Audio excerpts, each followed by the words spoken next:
Today is the 20th May 2021. It's a Thursday class.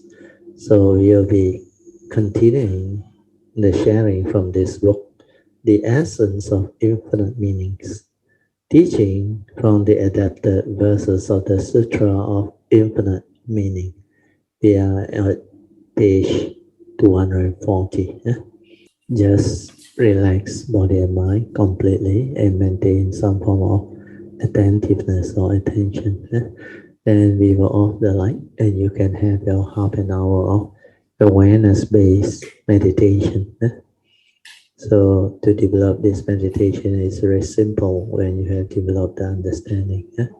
Just follow the four support for awareness-based meditation.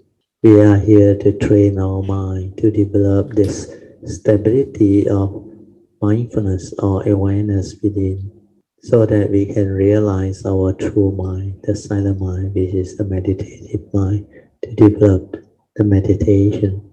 So the four support, especially the first three, is very important.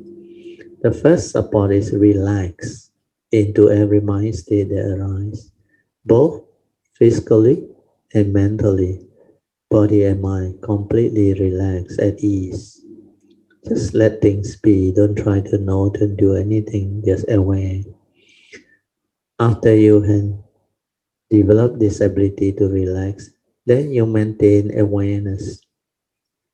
That is the second support. Then the third support is the awareness must be maintained for as long as you can, until your mind becomes very quiet, very still, until you can realize your true mind, your silent mind. When you start to relax and maintain awareness, all of your thinking or sankara activity will slow down, where you don't feed it with any more thought energy. So without thought, you are naturally aware. Just maintain awareness. Aware, finish. Aware, finish. Don't try to know, don't do anything. Just maintain awareness. This is to prevent you from falling asleep. So for those who have trained, you will know how to do it. So relax, aware, then maintain awareness. That's it. Until the silent mind arises. Whatever thinking or sankara activity that is going on, they will slow down. These are due to your daily heedless living. When you are not able to be mindful in the midst of life, when your daily mindfulness is not stable, your spiritual faculties are not there, then you tend to live a heedless life. You do things without mindfulness, without awareness. You create a lot of attachment, clinging, grasping. You hold on to many things. A lot of things worries you. It's like you have a lot of things to do. You have to attend to a lot of unfinished business. And these are the ones that make your mundane mind think a lot, worry a lot. That's why it's constantly arising, because you have attachment, you have unfinished business or activity. Then there is fear, there is worry, there's anxiety. So if you do not keep your precept, all this become worse. That's the reason why most people find it very difficult to meditate. When they want to do it, then they realize they are not ready, because when they go through life, they are hardly aware. Most of the time, they are heedless, lost in thought, creating a lot of unnecessary and useless, heedless thinking. So when this arises and become habitual, then this habitual tendency of reacting to life, stirring of the mind, creating a frivolous thought, is going to continue into the meditative training. When you try to meditate, all this will surface because you have not trained yourself well enough and you do not know what meditation is. That's why you don't know how to do it. So the four support that I taught you is the fastest way to settle down. If you can do that patiently, give it a try, then you will understand. Okay, I'll let you meditate on your own. Then I will set the alarm for 30 minutes. After the 30 minutes is up, the alarm will go off. Then I will ring the bell 3 times. Upon hearing the bell, slowly, mindfully come out of meditation. Then try to maintain whatever inner peace, inner calmness, and inner mindfulness or awareness that you have developed through this training. Then these are the mind state that you need to use it to live your life. You must carry this mind state into your daily life so that you can develop the daily mindfulness. And to complement you, you must have a good daily religious routine to keep you in focus and anchor you to the cultivation.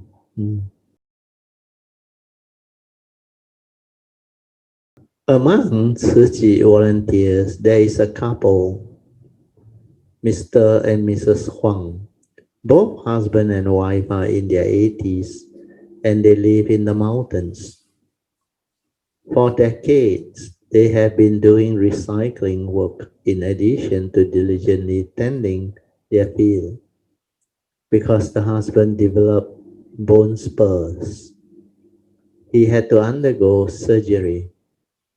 Even though his spine had to be stabilized with a metal rod, he only briefly stopped volunteering during his stay at the hospital.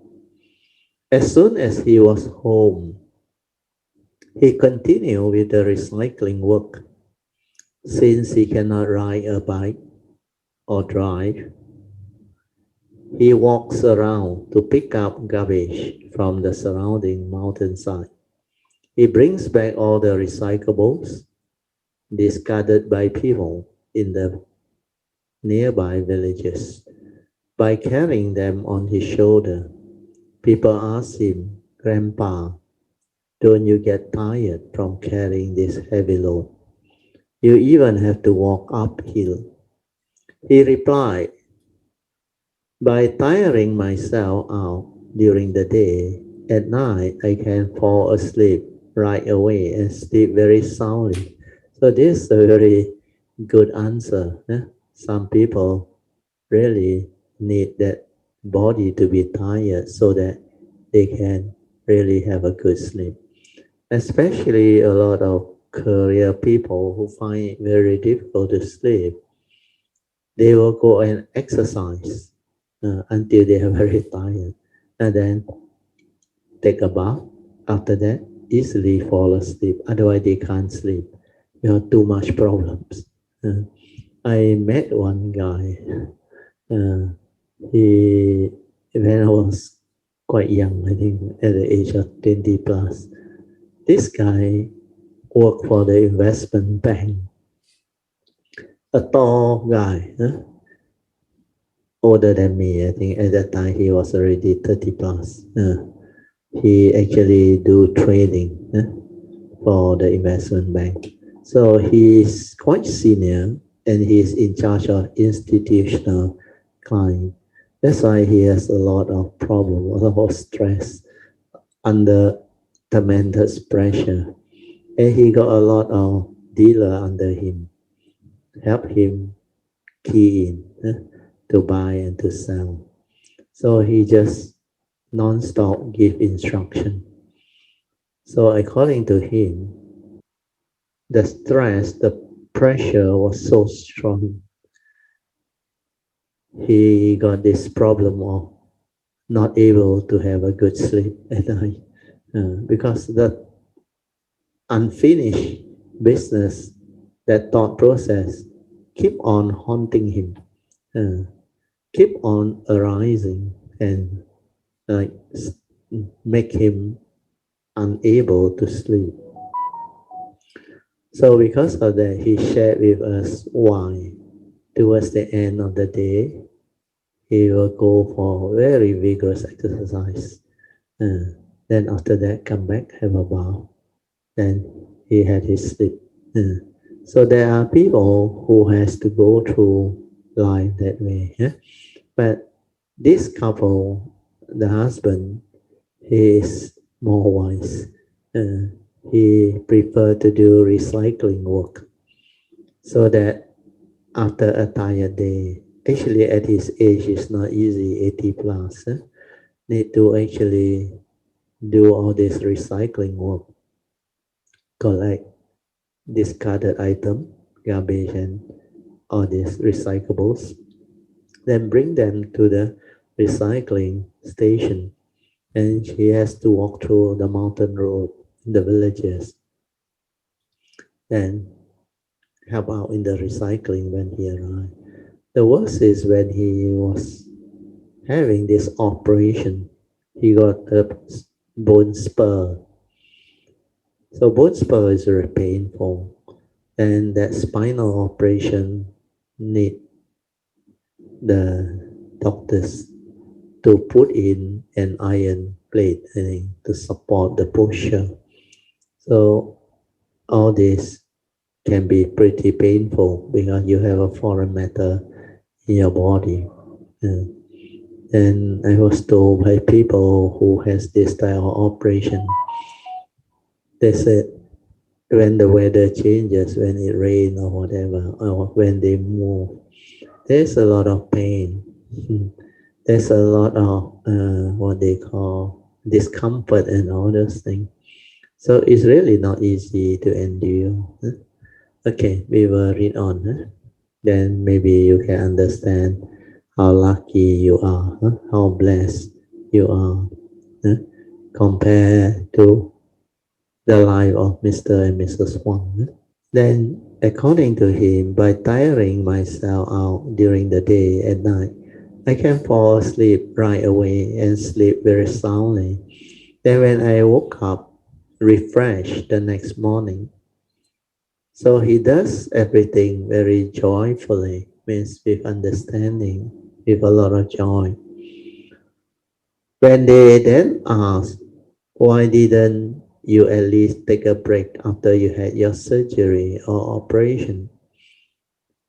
Why do you insist on continuing your recycling work? He replied, Master said, he said, is the author of this book, Master Shen Yan, Sun Yan Master. Why do you, sorry, Master said, being able to work is a blessing. This is really wonderful, the answer. This planet is the only one we have. That's why we have to do recycling to prevent it from further pollution and deterioration or damage. This is how we are sowing blessing for future generation. So this is a very noble understanding. Why he insists on doing recycle. Then they ask him, doesn't it hurt at the place where you had the surgery? It hurts, according to Mr. Huang, but the pain will come to pass. When it hurts more, I do lighter work. When it hurts less, I carry more recyclables. His wife also agreed with the idea that being able to work is a blessing. From a very young age, they have lived in poverty and hardship, but they have been able to draw strength from their suffering.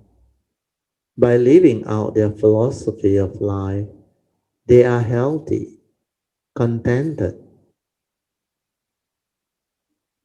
and happy in everything they do. So this is what we call simple life. Contentment is very important. You realize? Then having joy, then they remain healthy because they work until 80 plus, they still continue to work. And I recall my mom. She is a very hardworking lady. Yeah, she's from China, Hakka, Hakka lady. Really work very hard. And she really, you look at the way she sacrificed for the family, the children. She gave birth to 9 of us, raised us all up, and without complaining. She just worked day and night, wake up early, sleep late, and in between non-stop working. During the early days, the 50s and the 60s, even the 70s, 3 meals a day, non-stop, she has to prepare. She has to wash all our clothing, make all our clothing, then see to all the household need for the whole family. Clean the floor, mop the floor, sweep the floor, and prepare the 3 meals, go marketing and all those things. Then in between, when we are sick, care for us, sacrifice, stand for us, and help out in the shops. My father got a Chinese medical home, so my mother used to help out. And there are so many things that she has to do non-stop. It's like unending. She only get to retire or settle down to have the good life is after we all become adults and independent. Then all of us become independent.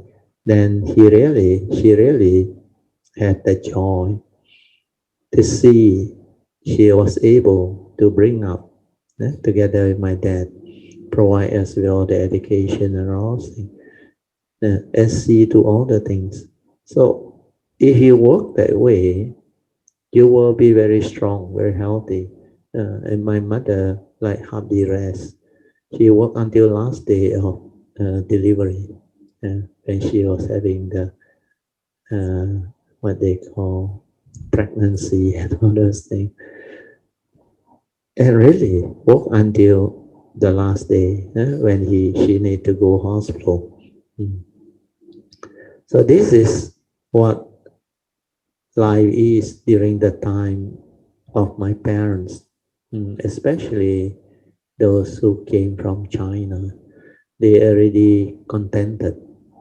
They say once they arrived in Malaysia, it was like heaven to them, out of suffering or misery.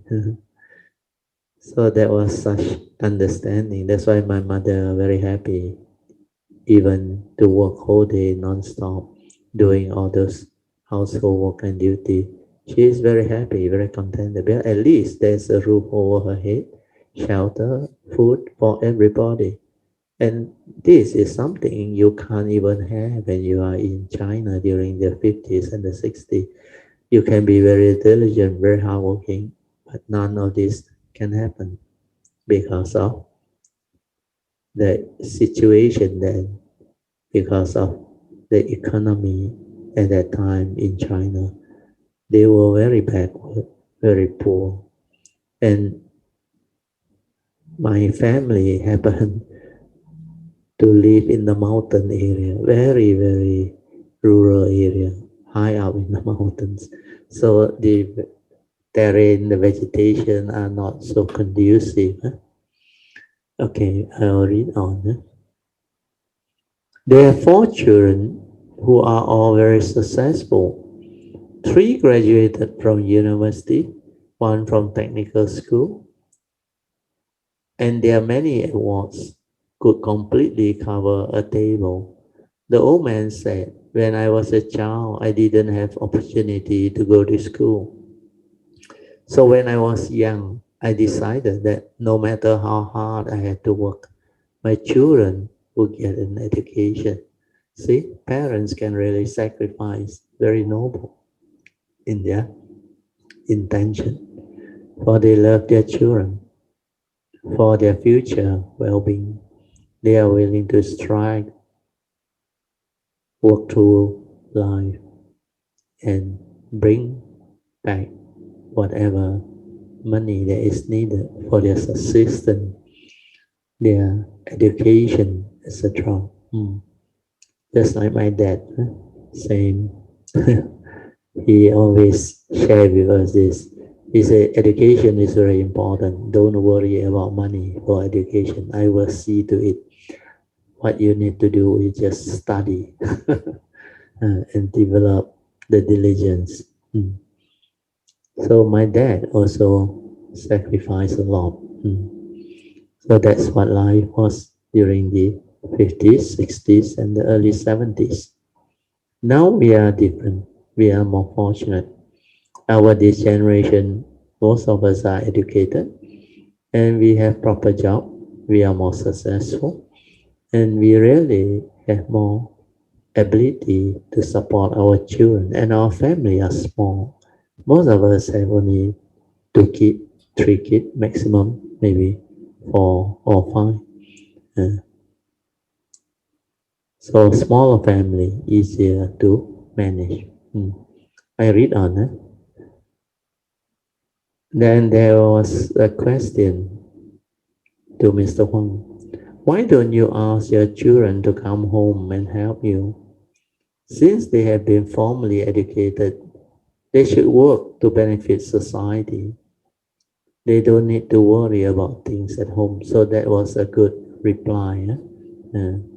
Mr. Huang is very contented with his life. He said, we are grateful to Master for giving us this recycling work. Otherwise, we senior wouldn't know what to do with our time. So especially when you get old, retired, after your children has all grown up, become successful, actually it can be pretty lonely and pretty miserable when you have nothing to do. So this recycling work keep them occupied and they do it with joy and understanding. So this couple truly have deep roots of wisdom. Despite going through so much physical and emotional torment and experiencing so many ups and downs in their life, they do not complain. This is most important. Don't complain about life. Learn to appreciate life and live life. Otherwise, you become miserable. So this is a very good advice. Do not complain when you go through life. And because of that, they are able to maintain a pure and simple state of mind. To do this, you must have wisdom, understanding, contentment, a kind heart, a virtuous heart. So these are the quality of a simple person who can actually develop contentment and joy very easily. But they don't have much craving or desire for all those things. To them, simple life is good enough. As long as they are healthy and they are able to develop the joy through that type of simple living. Okay, I read on. This elderly couple has such wisdom in the way they interact with each other, living in mutual love and harmony. Means the couple. They abide in true appearance.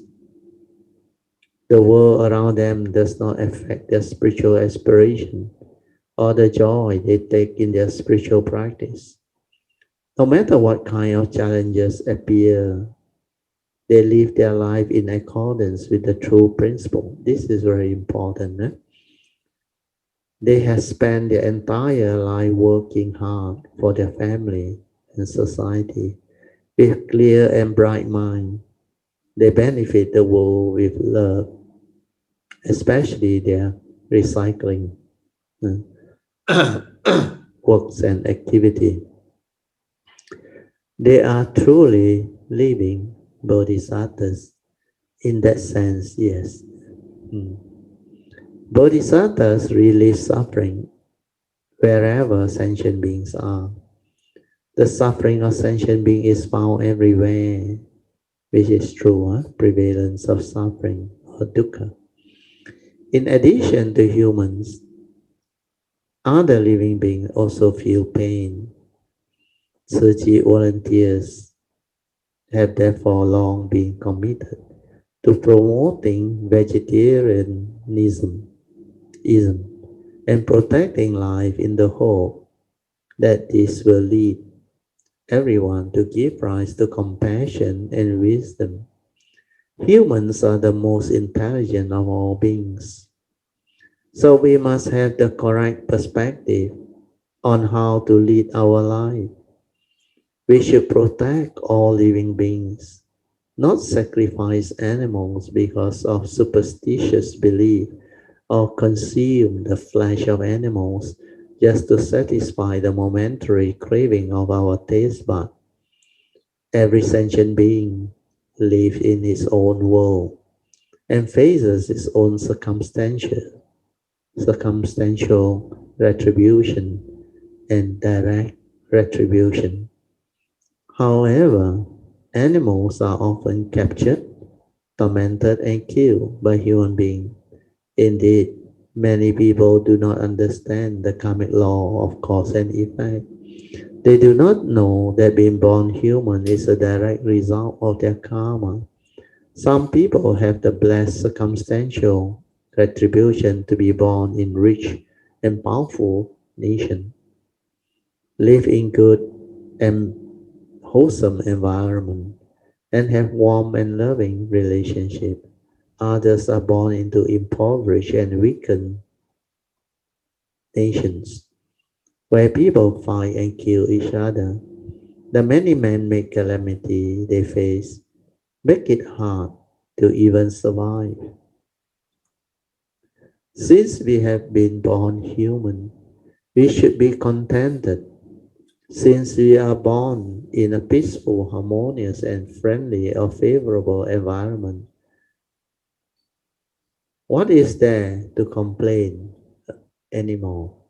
So we shouldn't be complaining all the time to develop that type of negative tendency or habitual tendency. If everyone understands that we reap what we sow, that sowing good seeds brings blessed retribution, then we will care for and protect all sentient beings. If we remove all cruelty from our mind, the world will naturally be peaceful and harmonious. So this is the author's explanation, understanding. Then we read on. The Sutra of Infinite Meanings tells us that to walk the Bodhisattva path, not only must we coexist with all sentient beings and protect all life. If any sentient being is suffering, we must also help to relieve their suffering. In learning the Buddha's way, we must first learn how to be good people. Since humans are the most intelligent of all sentient beings, we should open wide our loving heart and protect all creatures, care for the earth, and safeguard the environment. So this is understanding and compassion. We have the virtue of caring for all living things. We can realize our inherent bodhisattva nature. Thus, living bodhisattvas works to relieve suffering wherever sentient beings are. With modern information technology, no matter where a disease occurs, the news is quickly spread all over the world. When Tzu hears of a disaster, we immediately mobilize volunteers who are close to the affected area to care for those in need. Once they arrive at the disaster area, they quickly do an assessment to understand what kind of help is most needed.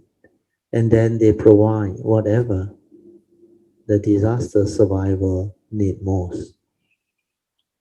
So this is how Tzu Chi as a group or organization function. So they are always the first to act when it comes to nature's disaster or whatever calamity that the world may face. In fact, their activity is now global in nature worldwide.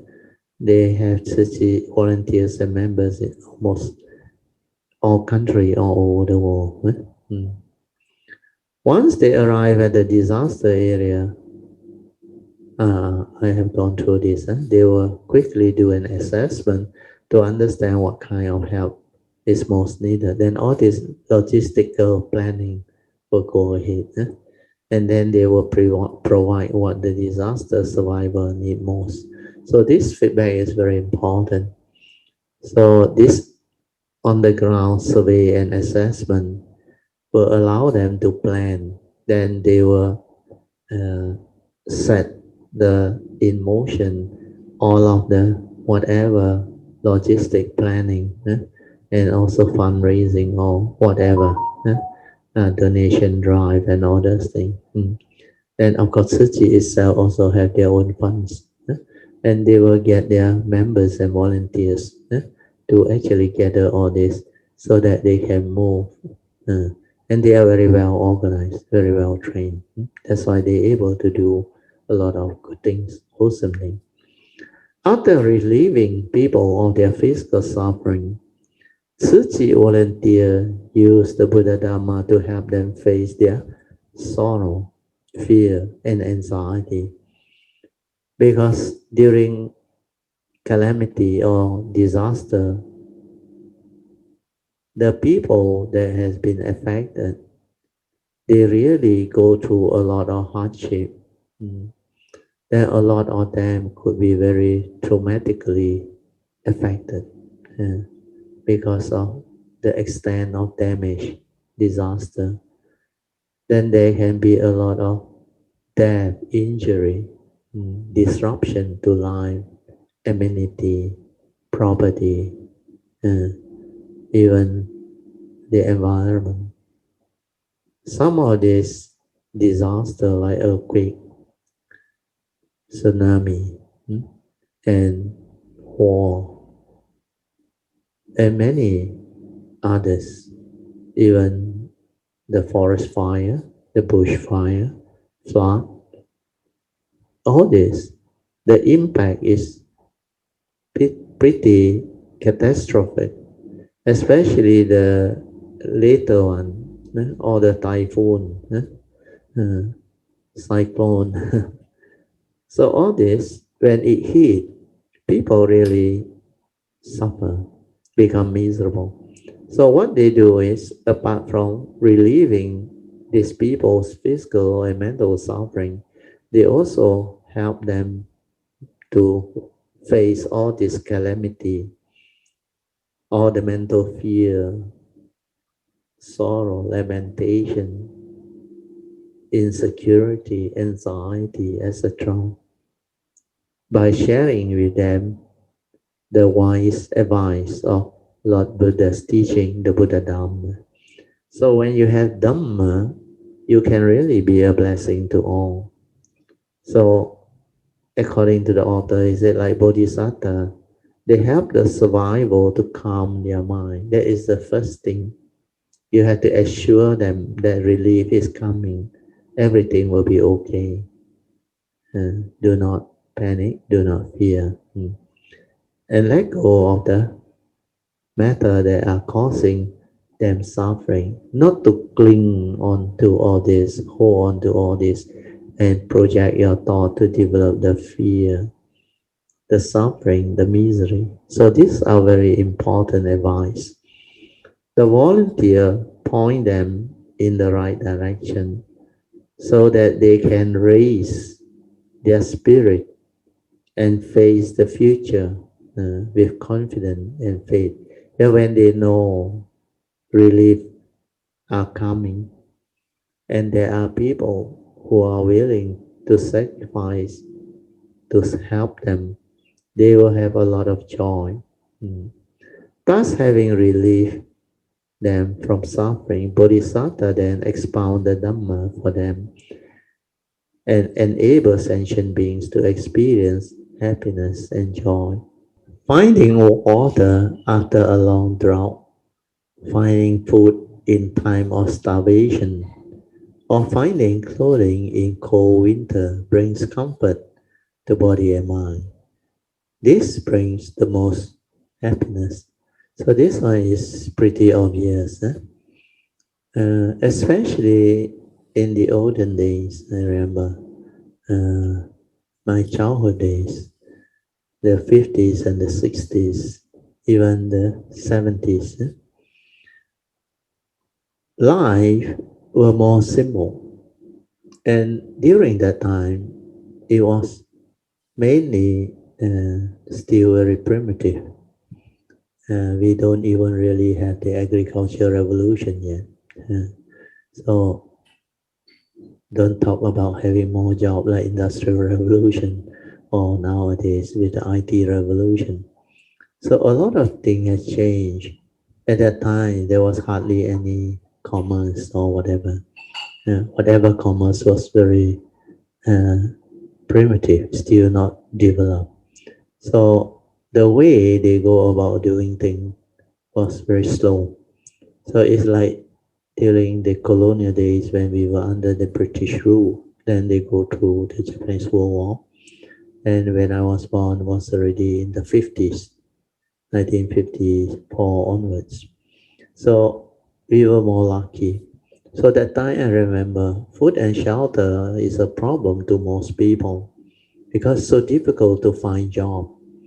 There are a lot of family, they are willing to work, but no job coming.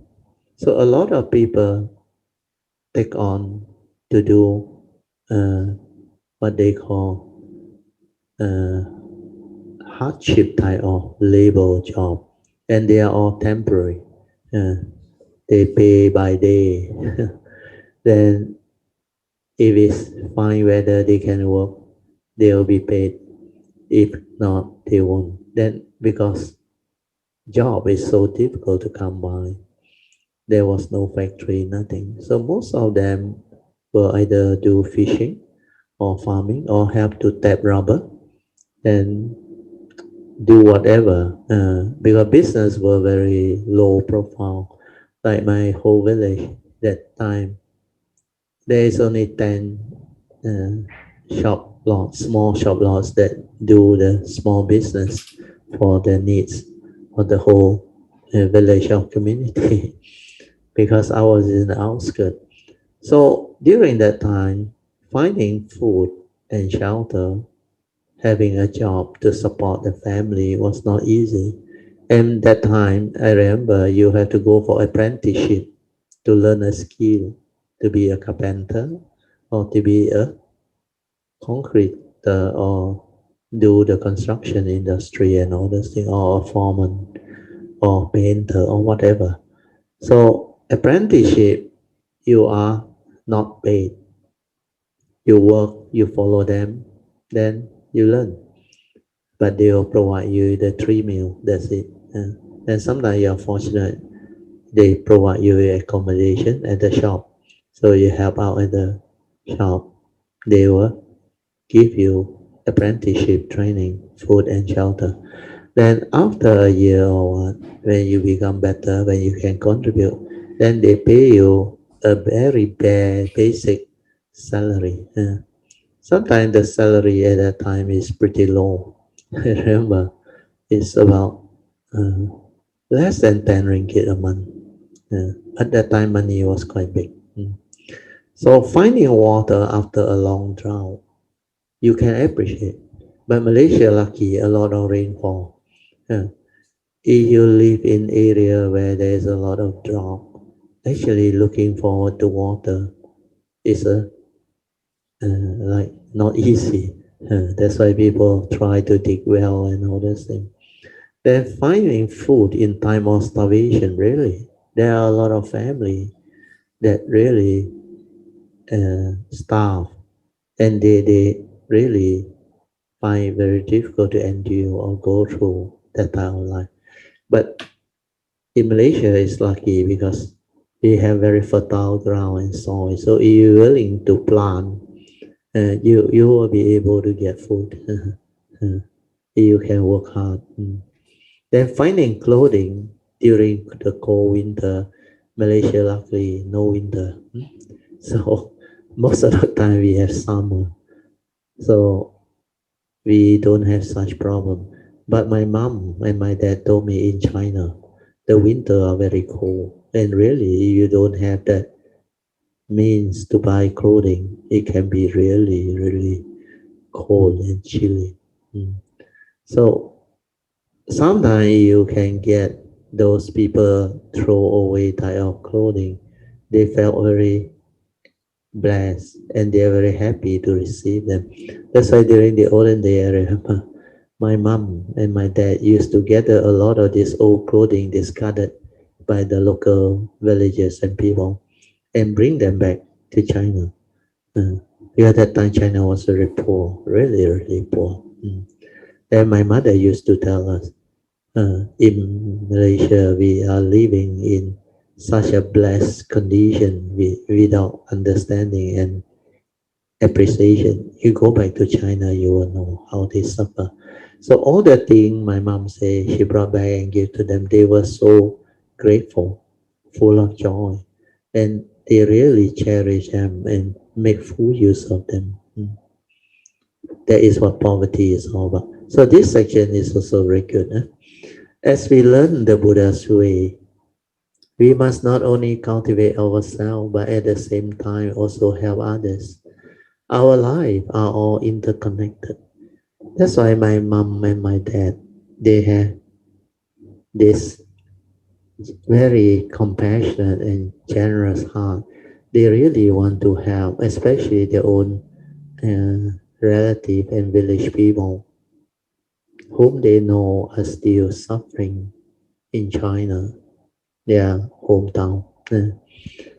So they always think of them, and whenever there is condition, my mom will go back to her hometown or home village in China. So she used to make that trip uh, once every 1 or 2 years. And she really have the joy when she do it. Well, at least according to her, this is something she can do for the people there.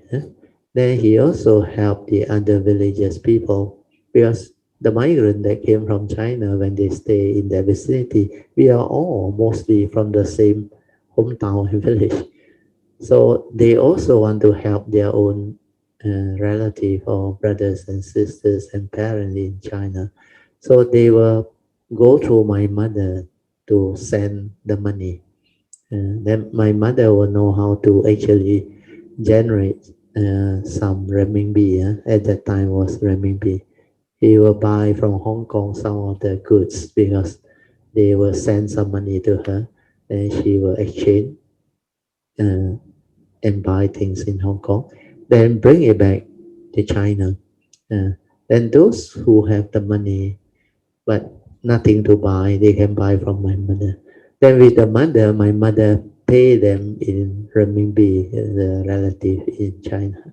Then when she come back, she collect the letter, the signature, then she collect back from the uh, relative who are in Malaysia, my hometown. So that's how they do things and make all this possible. So that's why here is mentioned our life are all interconnected. It's very true. That's why we must not only cultivate for ourselves, but at the same time also help others. Where this is the way of the Buddha, the Bodhisattvas. So at that time, my parents were doing that, and my father has an ambition to go back to China because he has the means already when we all graduated and become independent. So my dad make a few trip back together with my mom, bought some shop for them to do business. Then the one greatest thing that he wants to do is he know how difficult the people that get uh, water from the well and the stream. They don't have proper pipe water, mm, clean water like us. So my dad went back, hire a plumber to install all those piping so that they can get the mountain water to actually feed them and let them have proper water storage and container. So the ambition he managed to fulfill. He full of joy. He used to tell me all this. Yeah, I became a civil engineer and I teach him how to do. I said, you only have to get the worker laborer and burn it up. Burn it up means put all the rock and build up a height of about 3 feet or so. Yeah, enough, I said. Then put the pipe underneath with a strainer. Then connect all this pipe with a control valve all the way down uh, to the village. Then have storage. Then whoever who want water, they can come and take from the storage tank or branch it to their housing area. So that's how he helped. And that is really useful. Then they donate to schools, uh, to all the charity organization, because China has a system which is very good. They have their own people and set up all the association, Hakka Association, Hokkien Association, Teochew Association. Then there is one with the three surname, Liu Guan Zhang, where we are Chong, Chang, Zhang, Teo. So Liu Guan Zhang is the Liu family, the Guang family, and the Zhang, the three brothers under the three kingdoms, 三国演义. So Liu is Liu Bei,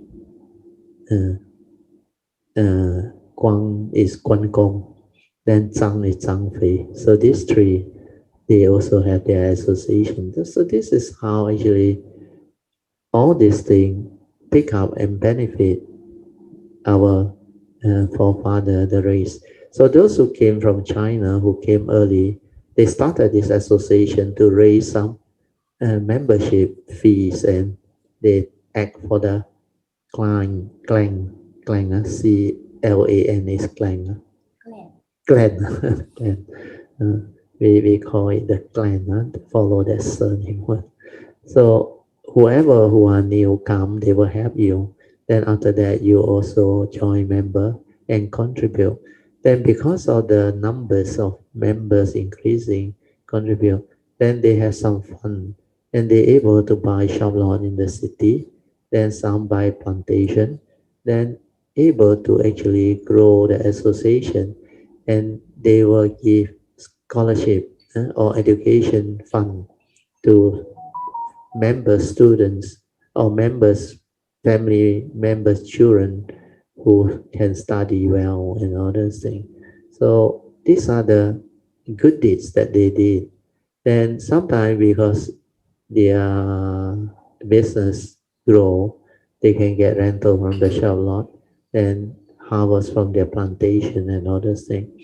They also pay dividend to members and all those things. So I remember every year we have our usual annual dinner, where the organizer, the exco member, or the president, they will give their speech and report their annual report and all those things. So it was quite a fun community type of organization living, which is very good. Okay, I'll read on. Our lives are all interconnected. Only when we help each other with selfless, great love can we lead life of mutual benefit. This is very, very true. You must help each other with selfless, great love. Then only there is mutual benefit. We cannot have this selfishness within. We must open up our heart and cooperate, help each other. If we can help each other in time of need, If we can provide water, food, and clothing to victims of drought, hunger, and cold, we can bring comfort to their body and to their mind. So this is how the relief volunteer help out and work.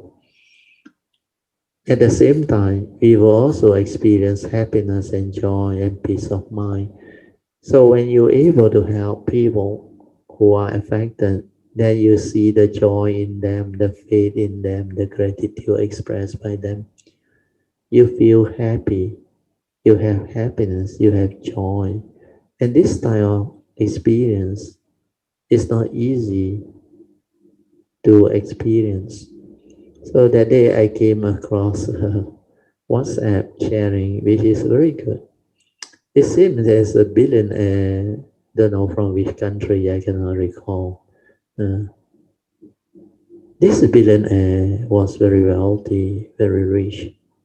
So one day he was interviewed. He said, after having all this money, are you happy? He said, only recently I came to know what real happiness is. So he said he went through 4 phases of happiness. He said. So these 4 phases that he described was quite interesting. Uh, he said initially he was very poor, mm, very poor. So he worked very hard. Then opportunity struck and he was able to make his money. Then when he make his money, he has the first joy because the happiness of possession, like the Buddha said.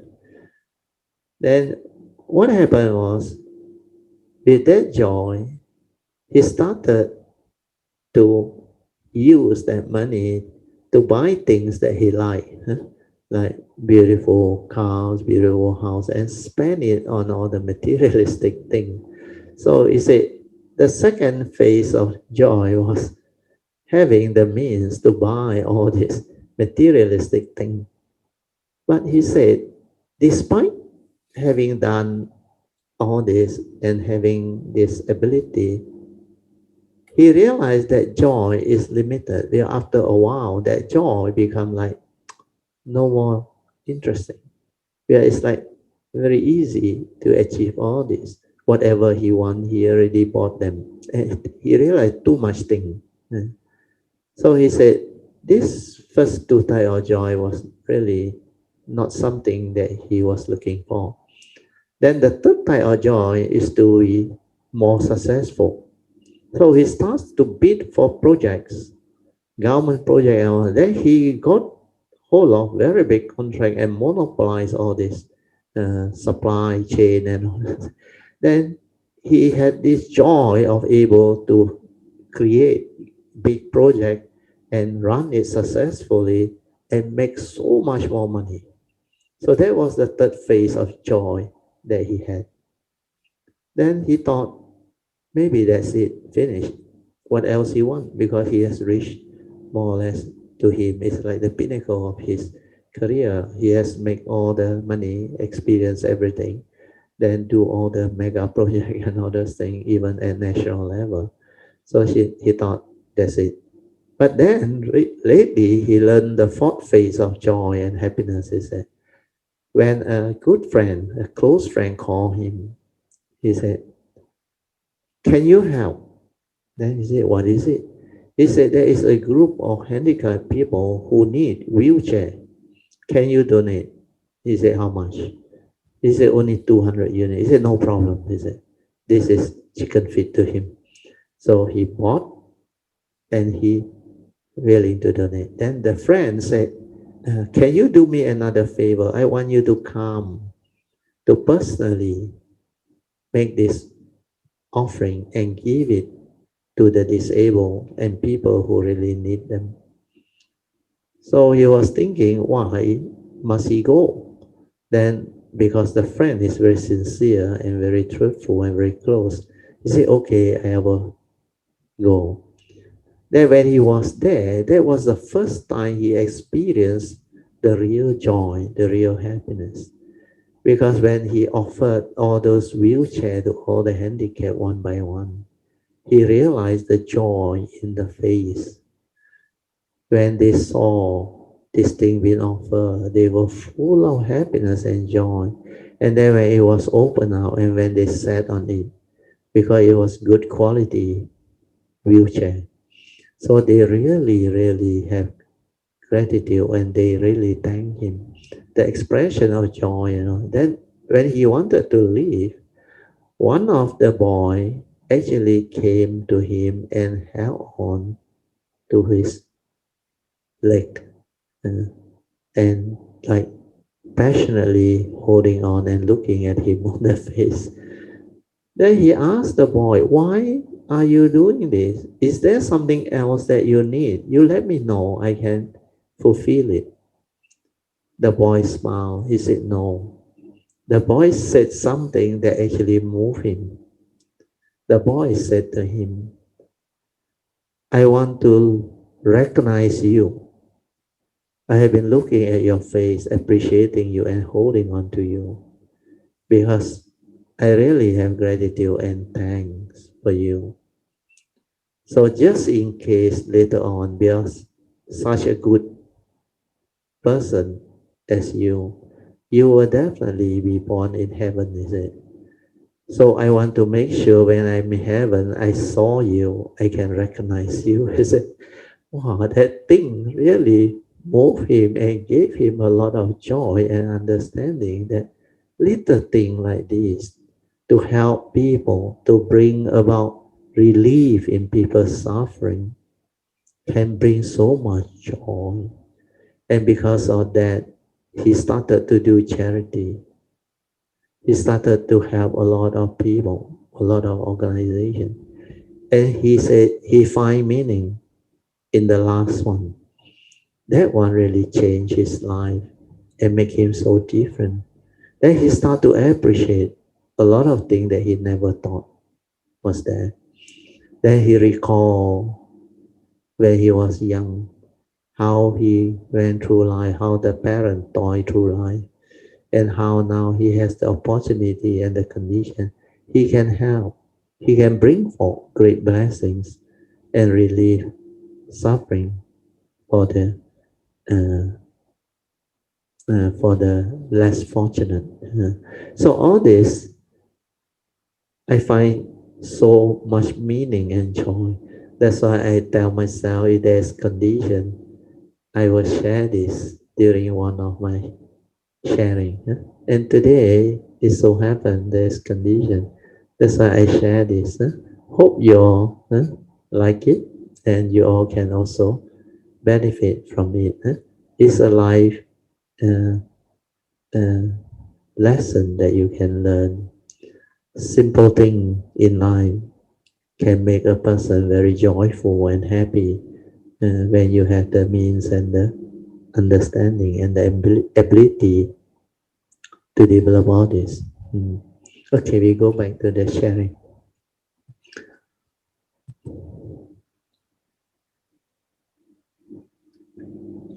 Modern technology is very advanced and keep us closely connected.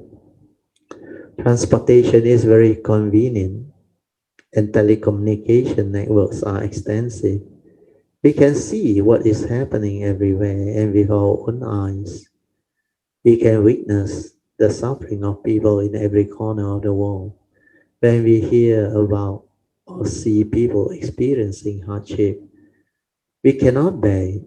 For instance, if there is prolonged drought, we seek to quickly bring everybody's good thoughts together in reverence prayer. This can move the heavens and bring relief to that suffering land. And this is very true. So modern technology has made the world like very small.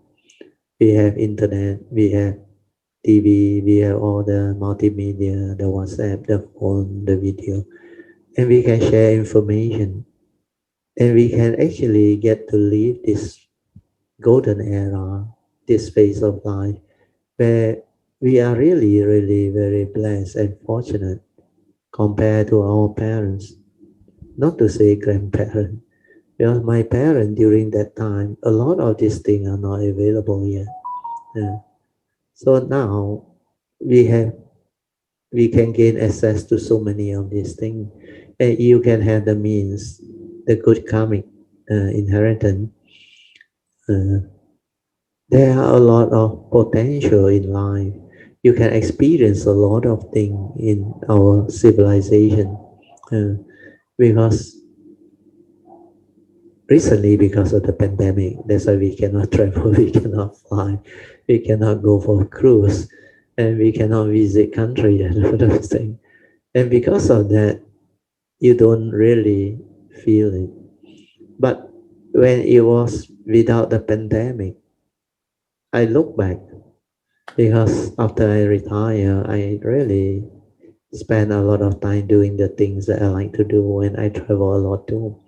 Then nowadays we were so lucky because of the uh, technology. Is Google Photo and even the handphone. They can store so much of our photo, and they even have the time, the date. And the recent one I saw is when I click on the photo, they even tell me in which town I'm in which country. So the whole mapping, that trip I went to Japan with my wife and some Kajimita, I think, Alicia, Freddie, they all. It was so interesting. The whole trip, Sapporo, Hokkaido. Oh, I saw every town we moved through, the picture came out, and we can recollect through memory because of the clear, vivid photo.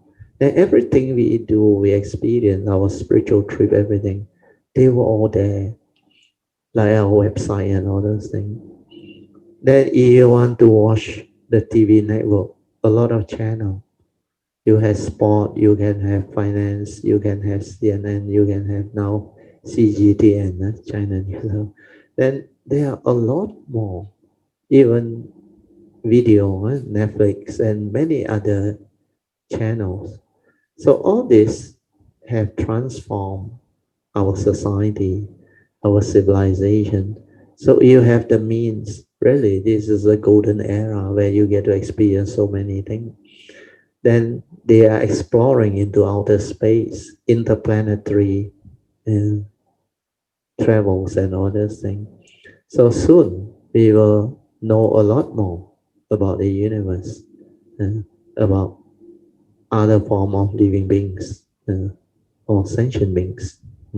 So all these are very beautiful. Then Tzu Chi make use of it to experience and to get first-hand knowledge of the world's suffering and calamity. That's why they can gather the news very fast, and they can bring forth the relief. And then sometimes they do their own prayer, reverence prayer, which is very useful. That one we often invoke as Kalamita. We send our metta, our love, then we invoke power of merits for causes and conditions for it to turn. Even the pandemic, we should actually do more, share merits and all those things, develop our pure wish and intent, then share it with the world, radiate more and more goodness, wholesomeness.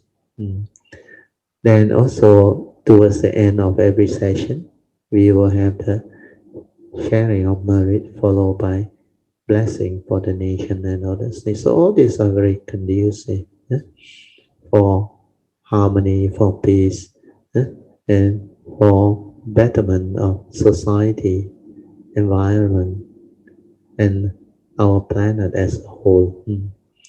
So, okay, we will stop here. Okay, we'll open up for meditation reporting, Q&A. Bradil，Sadhu. 我要 share 一个小小的一个 experience happen in the office last week。把这个 very good. experience 我觉得对我来讲是一个很大的一个progress in the Dharma。Sadhu，很好。OK，它的 incident 是这样子的，因为我的 department 我有跟我一个 colleague 两个人，然后我们 share 一个assistant。So 那个我们的 customer 是一人take half 啦，in charge half OK。And then so 这个 assistant 他每次如果是我的 colleague 的那个 customer 的 case 他很喜欢跑来 refer 我。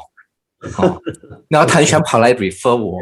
那以前他每次来 refer 我的时候，哇，里面很多有时会那种知道很 calculative 那种 anger 那种，我还是会跟他 solve 那个 problems， 那个里面那个 emotion 还是会 stir the movement 你感觉到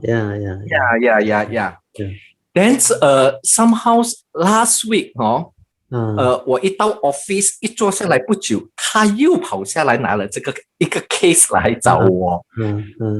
but 我就我就跟他 go through 那个 case 了，我给他的 advice， 给他的 solutions。After 5分钟，so I think just within the 5 minutes 我一跟他 solve 了以后，我整个人发现到，怎么我今天完全不一样了？你的心态不一样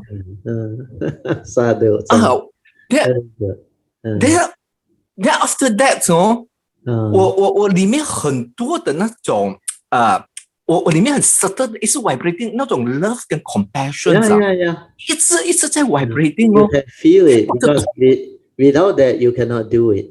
Without that you cannot do it. 然后我在讲，怎么我今天完全不一样了，没有 react。然过后the next day 了过后，我慢慢的我在 recall 这整个的 although is a 5 minutes during the 5 minutes， 但是我从这个 5 minutes 里面，我慢慢的就 understand， 就看到了这所有的我们的 cultivation， 我们的那种 Alberto 你每次 share 的那些 Dharma 的 teaching 在里面怎样的去 apply。对虽然是5分钟，但是是真功夫在里面。你记得吗？以前我跟你讲 ，not until your wisdom stabilize, understanding stabilize, the mind will still have all this movement. But once it stabilize, then only you realize it can be rooted out. Then 你可以 share. It's because of that.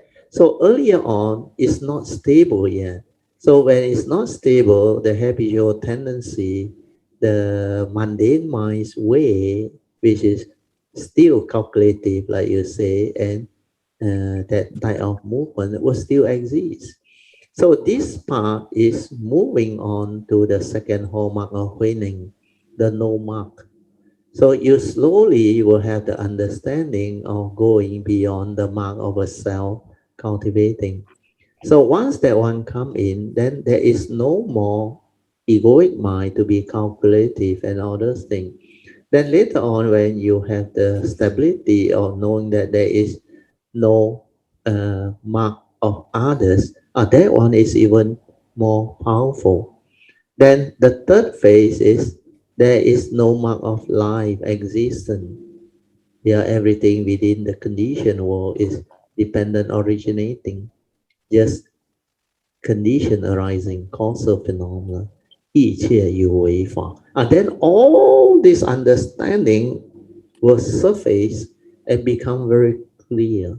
Then you will be able to fulfill the cultivation of the second hallmark of meaning.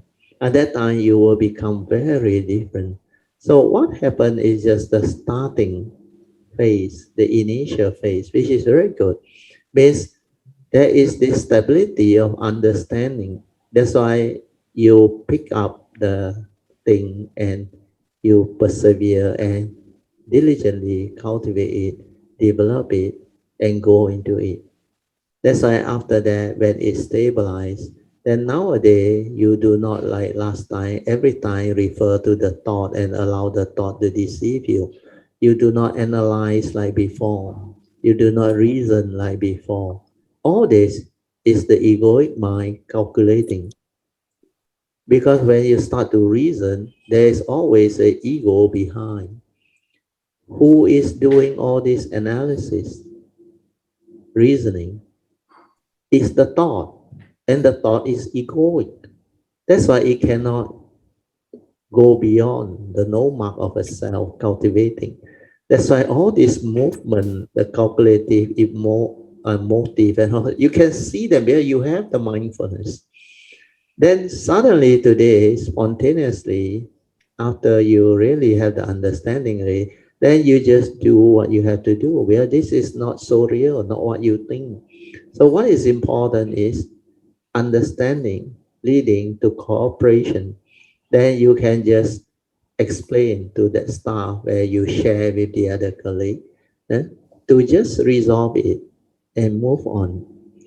So all these are very beautiful because during my career phase, when I was in my last job, I was a very senior staff, but I was asked to solve a lot of the company's problem.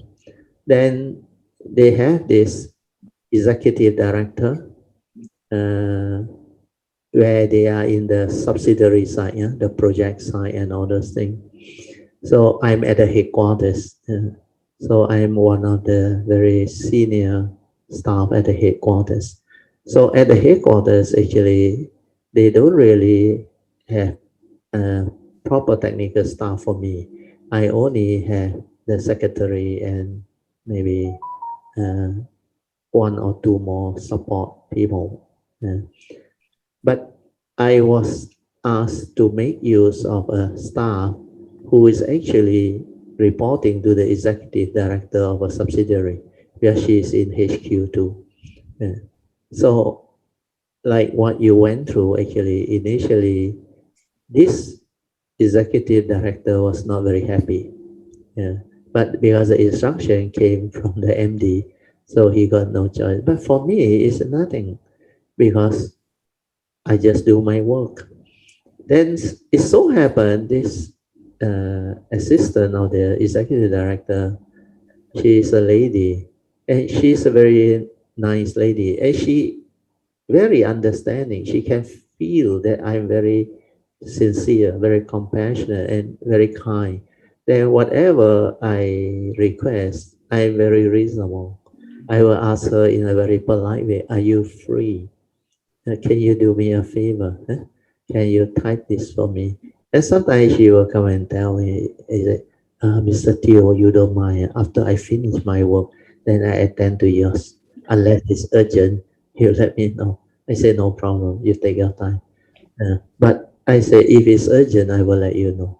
So we work very well and everything become very, then later on, she became very close to me. She actually text me and ask me a lot of things about life and all that.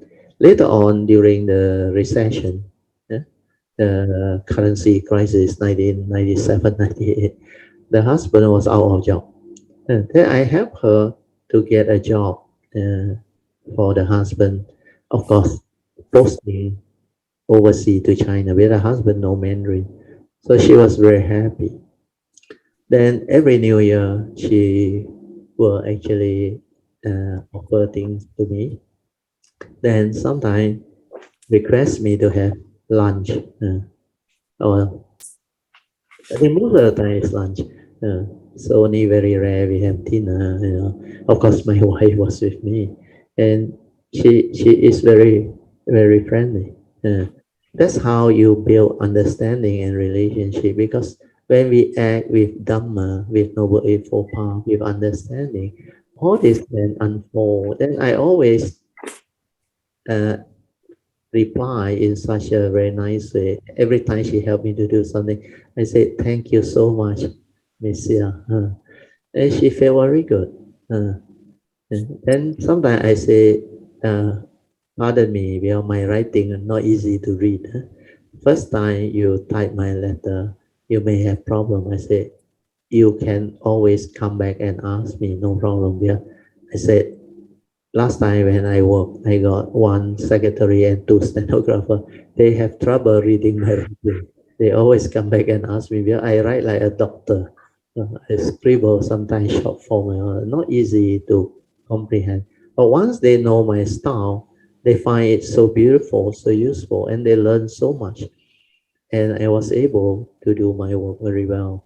So for your case, it's the same. No need to have any envy, jealousy, or what, because we tend to segregate, divide, and create all this misunderstanding through what? Through the egoic mind. Uh, you have the thought, hey, this stuff we share, your client, my client. So what is going on? The division will create misunderstanding if you don't have the Dhamma. So it's not about your client, my client. We work for the same company. We are all under one organization.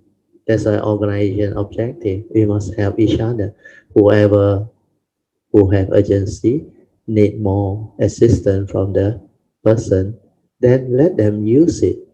Then we make full use of whatever that is available and possible. So that's how we can resolve it through understanding, through Noble Eightfold Path. Because basically, it's not what you think. Hey, no you, hey, no me. We just do our work, our duty. That's why we must have right view to accept the reality. Then arise the right thought, right speech, right action.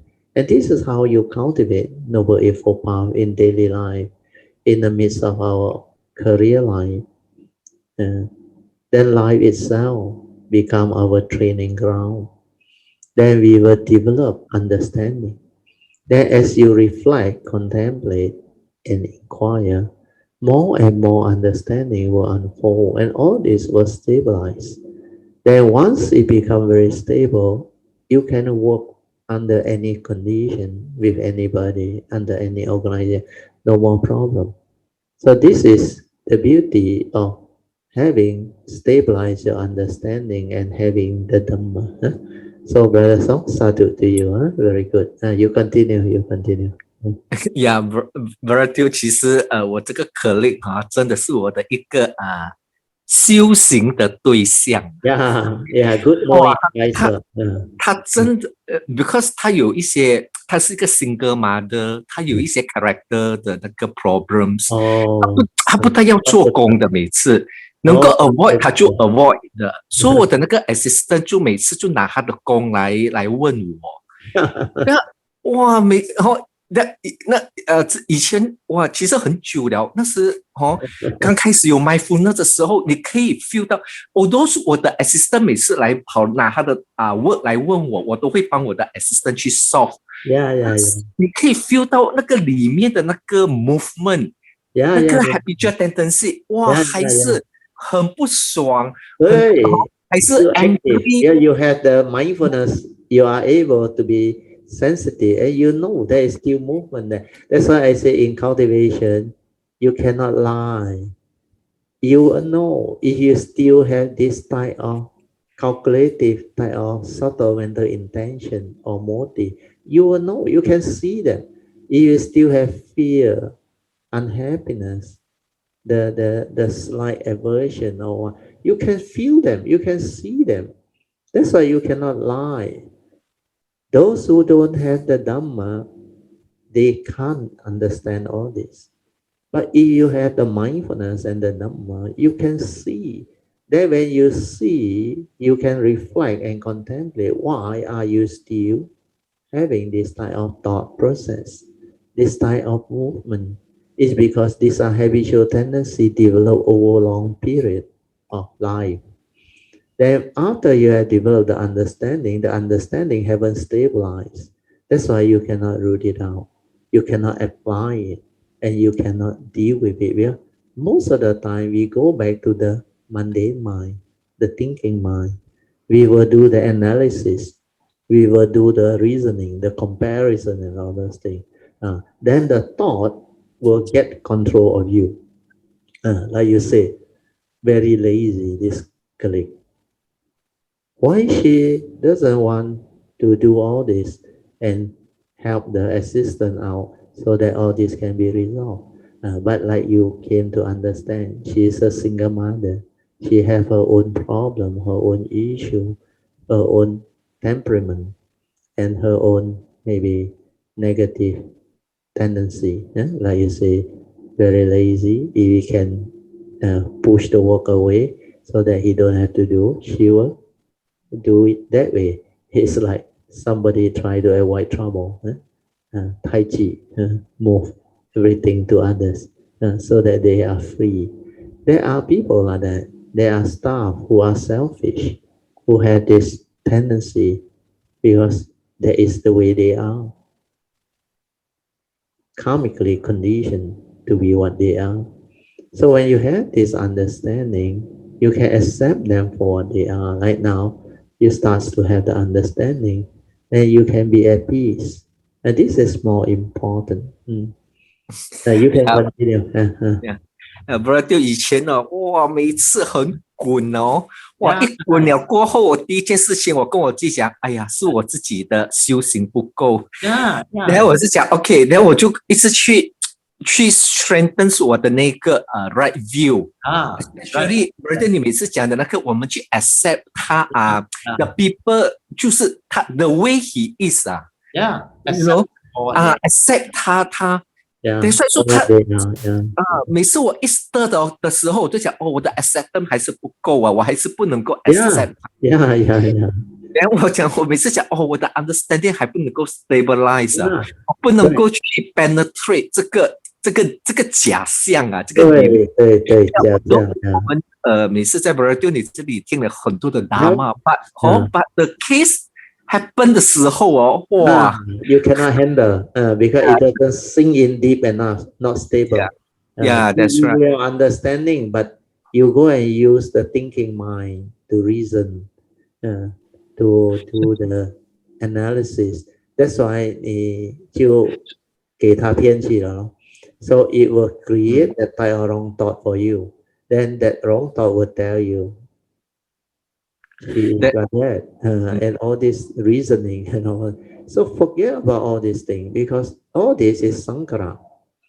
That's why 一切有为法，如梦幻泡影. Then it will burst everything. It will root out everything. There's no reality. Why you want to reason? Why can't we just accept her for what she is? But when you accept her for what she is, doesn't mean you don't act. You can still act. And you act with wisdom and understanding.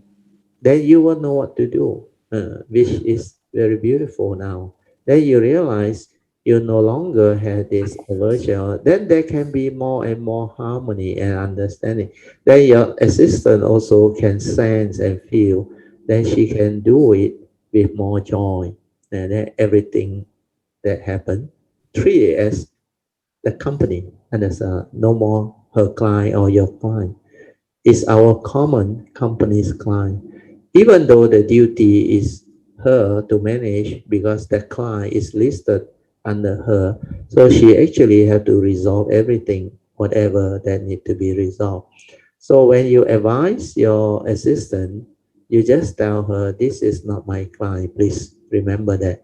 I can offer you suggestion, solution, but you better discuss with the other colleague and make sure this is what she can accept or agree upon. Then only you implement. Otherwise, you tell the assistant to seek her consent or approval or how she want to go about doing it. Because different people, different. Then sometimes people can be so cunning. If your advice to the assistant turn out to be good and well, then they are more than happy to have that as a benefit. But if it turn out to be some mistake or what, then when it backfire, then they can point finger back to you or to the assistant and say, why you simply do this without my knowledge, without going through me? See now what happened? And then the assistant say, I consulted song. Then you will be the one facing the music. Understand? So that duty has to be understood because it is her client. Your advice is based on your understanding. Just tell the assistant. But finally, go back to the colleague and seek her consent or understanding or advice how she wants this to be handled. So all this is part and parcel of Dhamma, understanding. That's why when you have all this understanding, you will not go beyond your duty line or scope. Then you will avoid unnecessary misunderstanding or conflict later on. So a lot of this thing is very obvious unless there is condition to help. Uh, just let things be. When there is condition to help, of course, like that colleague too busy or on leave or nobody to attend, then we have to attend. Then if whatever happened, we say because you were not around. So the assistant came and see me. So out of love and compassion, I advise her, yeah, this is what we discussed, and I advise her. And it so happened there is some situation or problem. Never mind, we resolve it. That's it. We don't point finger. Yeah, it's a common client. It may be your colleague's client, but because of circumstances, you all make the decision. Then you move on. Then whatever happened, resolve it as a company. That's why I always say company objective. Don't point finger. Don't say your department is at fault or my department is at fault. Your department, my department, we belong to the same organization. Understand or not? So we do our part. Whoever who can have the means and capability to help out should help out. We shouldn't draw the line until it becomes so divisive. So that is very, very bad for a well-organized organization. The organization must have a good management team, organization objective that works towards the organization objective. And then everything become clear. It's no more about you and me. Even Kayanamita, last time I used to share this. When we volunteer, a lot of Kayanamita volunteer to become uh, exco member or committee member to help out in retreat or whatever. Then when it comes to a situation or a decision, I always advise Kayamita, it's not about your views or opinion of how this dana should be done or how this offering should be done. It is more important to go back to the common objective. Our objective is we are Dhamma friends. So Dhamma friend has a very, very beautiful concept and understanding. And our objective is what is best for the Kayanamita.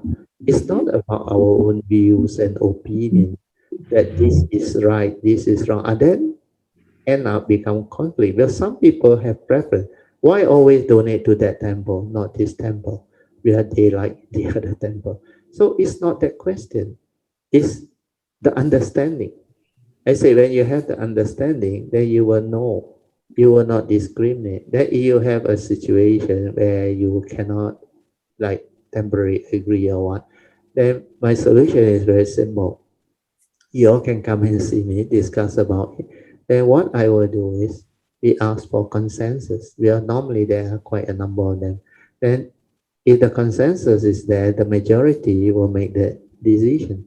Because sometimes I also don't want to overrule things because it depends on the situation. But if I see very clearly and I have the understanding, then I will explain.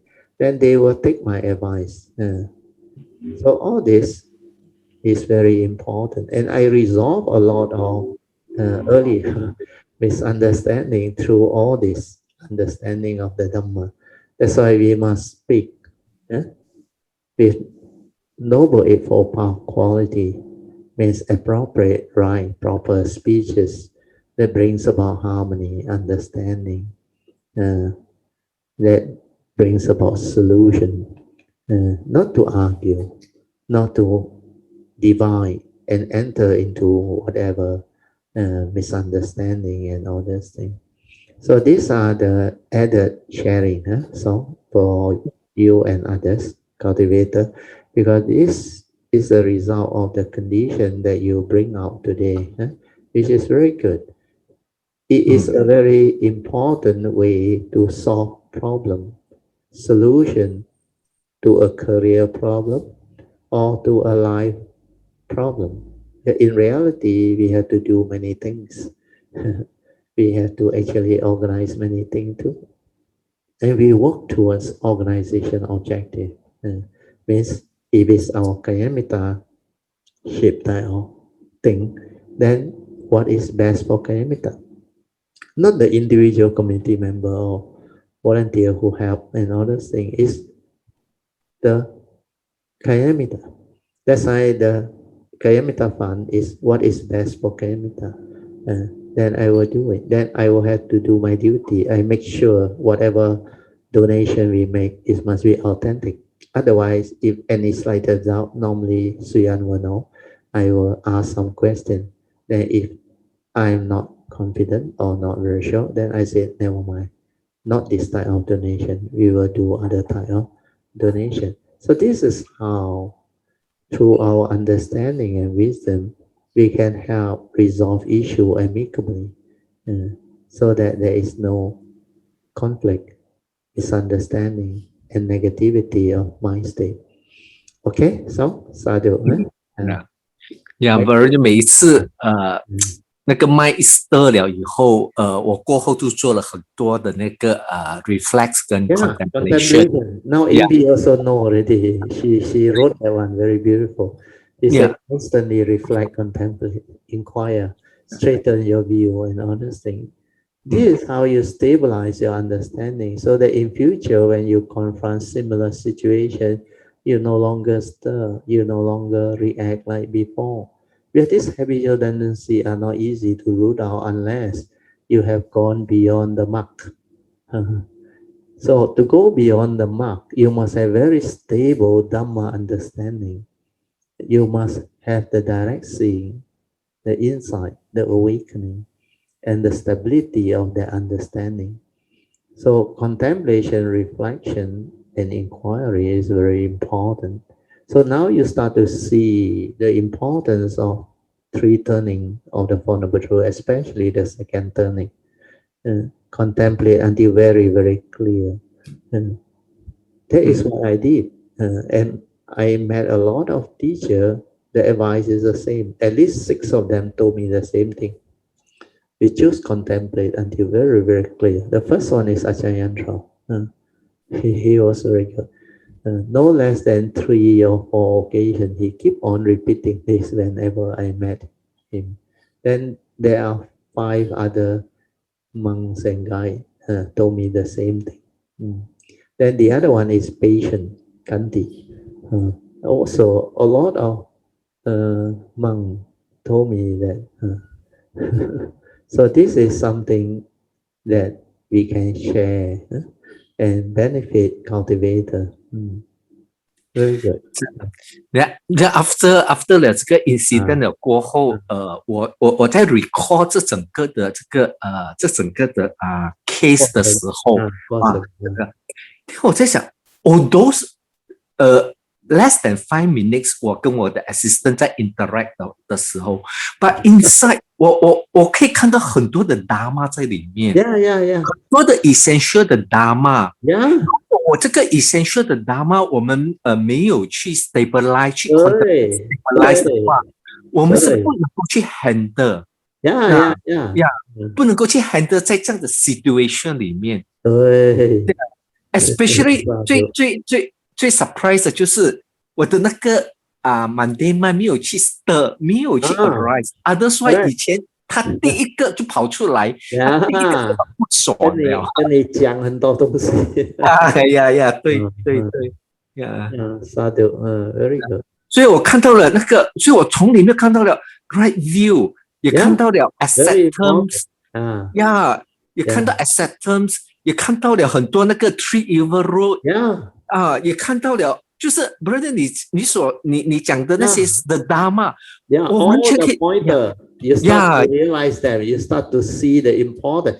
比如以前你以为你懂啊，but actually 还不懂，因为不够 stable。But 一 stable 了，懂了，现在你看到 all this instead of your calculative negative thought process, the reactive and all those, no more. But 那些 it's just like when you become hateful, you cannot be heedless anymore. Then you start to see the Dhamma. When you see the Dhamma, the evil roots, the negative tendency, all cannot surface. Well, Dhamma is wisdom. Dhamma is understanding. Dhamma is the one that can root out all these defilements, this wrong view, that can enable you to straighten your view and develop understanding. That's why you will have acceptance, you will have joy, and you do it very sincerely, and you can be very normal, very peaceful. Then you realize, hey, that's why the Buddha said this Dhamma is pacetang, can be realized by the wise, each for themselves. This is exactly what happened. And like Guangxing Lao和尚, he said, people ask him, 什么是智慧? What is wisdom? He said, wisdom is very peculiar or very unique, very special. Because wisdom, when it arises, sometimes the cultivator also doesn't know. But the funny thing is, when he encounters a situation, he know what to do. 那就是智慧, which is very beautiful. Just like your case. Once stabilized already, you realize when your assistant comes, the way you respond, the way you go about resolving it is so different now compared to last time. Where you had the mindfulness, you can see, and straight away you know you have actually changed. That is what cultivation is all about. That's why you are so confident, and you have so much joy, even though it's a very unique experience you experience at the workplace. And this is what cultivation is all about. The normal type of knowledge-based, Dhamma knowledge-based type of thought process, thought-based cultivation can never have this understanding because they have not rooted out the evil roots, the wrong thought, the wrong view. They cannot do anything about it. That's why this type of cultivation is different. You follow Avijja Sutta, you follow the three turnings of the Four Noble Truths, you follow the essential Dhamma, like our previous sharing. Even the essential Dhamma of Lord Buddha, starting with Sila, leading to Samadhi and Panya. When you understand the beauty and importance of keeping Sila, that is the source of happiness, peacefulness of mind, and spiritual joy, then you realize this is beautiful. That's why you keep precept. When you keep precept, this three things comes. That's how samadhi kick in. Then that's how you can meditate. Then you can have the direct seeing and awaken. So this understanding is very different from knowledge. Knowledge, they say, yeah lah, the Buddha says, sila, samadhi, panya. Sila, keep precept lah. Morality. He doesn't know there is a source of peacefulness of mind, source of spiritual wealth, source of what they call spiritual joy. So joy, spiritual wealth, and peacefulness of mind, these are the important outcome of truly keeping the precepts. Then when you reflect and contemplate, then you realize, yeah, if I break precept, I have a lot of problems, like what I explained in that sharing. Then you see very clearly. Then you start to understand. Then you don't argue anymore. Why keep precept? Then you will understand why these 5 precepts. Because whoever who violates these 5 precepts create major evil. Then you realize the evil roots are there. Whoever who break this precept, the evil roots are there. And this constitute major evil. Then you see the beauty in the Buddha's teaching. It comes from that right view, that right understanding. And the way he shared is so systematic, so beautiful. But people already lost the ability to understand all this. They only chant. Silena sukhanti yanti. Silena boga sambadan. Silena nibunti yanti. They only chant. Panatipata, they only chant. But how many cultivators really understand the essential Dhamma and break free? That's why Lorita, they all, when they saw the sharing, the transcript, they become so different. They said, who can teach like that? Everything become very clear. The essential Dhamma is no more like last time, theoretical Dhamma, knowledge. Okay, so, Yeah, yeah. uh, 然后就最神奇的就是我过后，我现在在看到我那个可力，我不像以前了。以前我每次看到它，我很多那种 label 啊，哇，然后 correct. 一 The 直 way you 去perceive her no more. 一直去 perceive 它 in the negativity。Yes, But yes, yes. but 这就 then 现在 after that 了哦，我现在看到它，来我来就是你静静罢了，来就是那个 understanding，来就是你就是 accept。他就是 this is what she is. Then you have compassion, you have understanding because you know she's a single lady, she have her emotion, her mood, her character, her way. This is what she is. If I can accept her for what she is, I'm at peace. It's just like last time Ingbi shared the same thing many years back. The colleague misunderstood her for giving him a very bad assessment because they got this what they call staff evaluation and all. Then Ingbi also didn't realize all this until she can sense it. Then she still proceed with the understanding and ask her to ask him, I think, to come and partake the. I think that he bought back some after the retreat. Don't know what fruits or what, and asked them to share. Then later on, he realized the colleague also treat her differently because the colleague later came to realize it was not the MB who make the evaluation and caused him to lose the opportunity to get a promotion and all those things. So misunderstanding can be resolved when you have the Dhamma, where you no longer feel negative about what happened. Otherwise, the thought will start to stir and tell you, how can this colleague be like that or this staff be like that? He is below me, and he dare to do all this. So all this wrong thought, no more.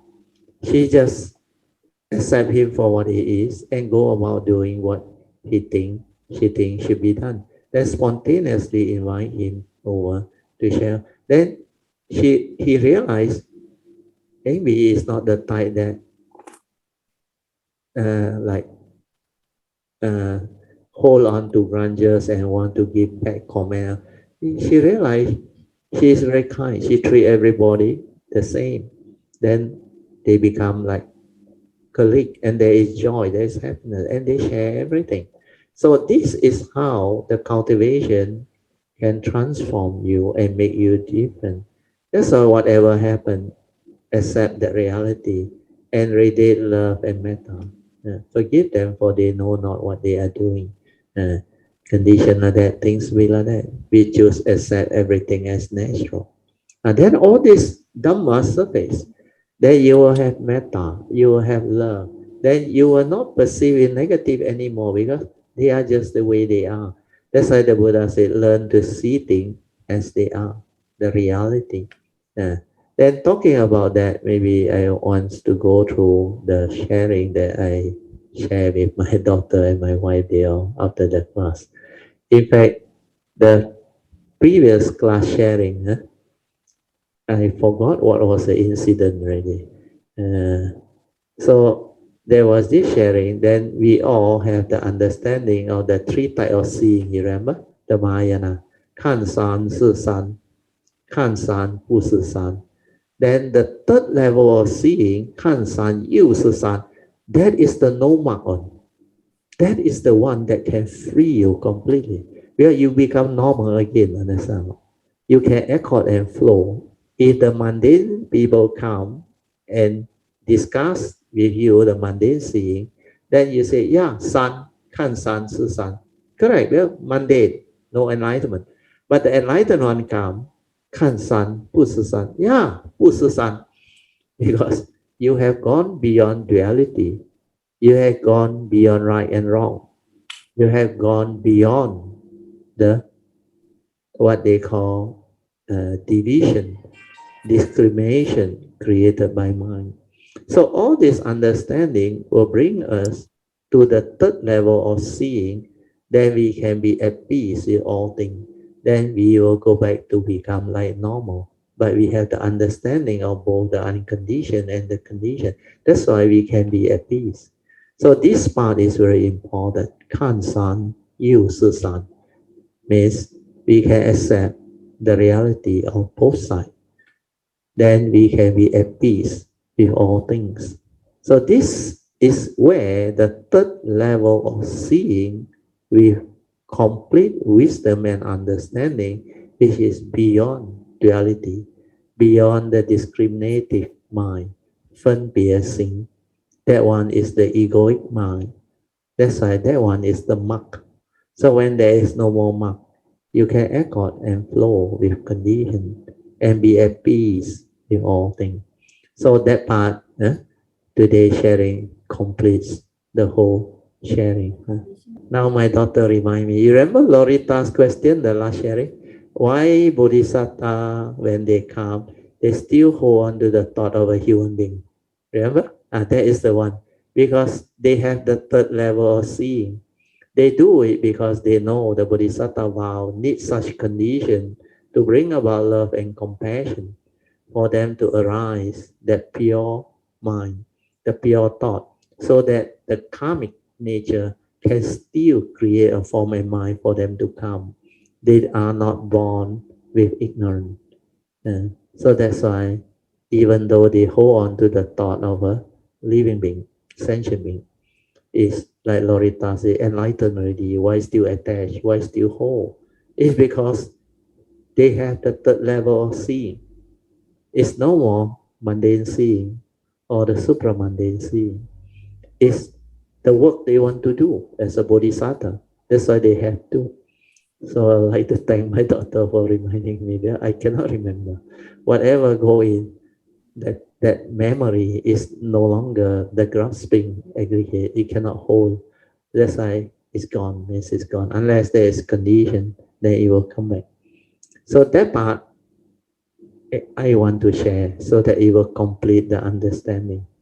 Okay, Song? Sadhu,那不是就以前我的 understanding 是一个 part 一个 part 那个他的那个 understanding 是一个 part 一个 part， 但是这一次它是很像，它整个的就这样子的一个manifest 的，让我去 understand 这个整个的 wisdom 的 cultivation。对，所以当我过后在 recall 的时候，我就了解。不是你每次讲你 mention 那个广敬老和尚讲的那个句话对也接受，不对也接受So all these pointers come in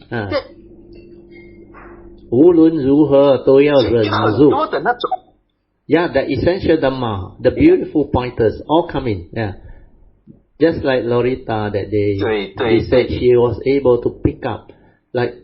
The whole of the beautiful pointer was so well summarized.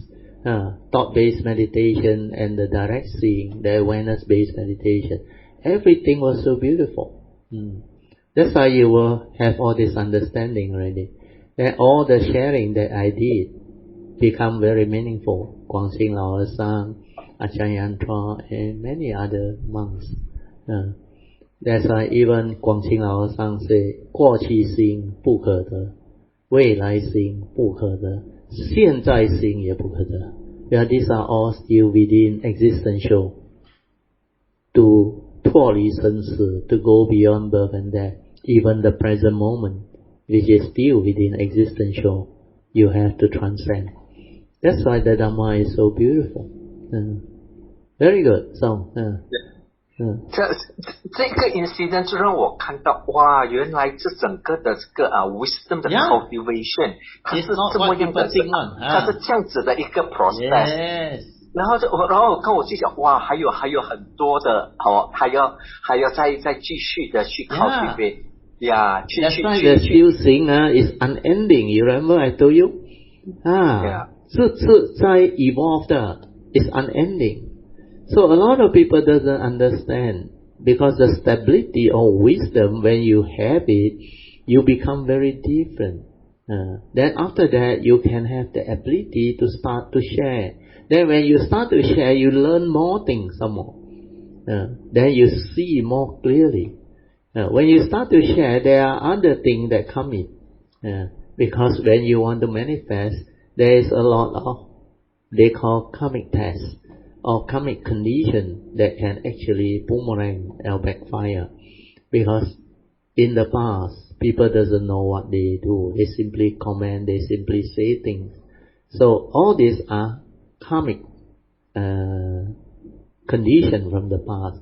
So it can become obstruction.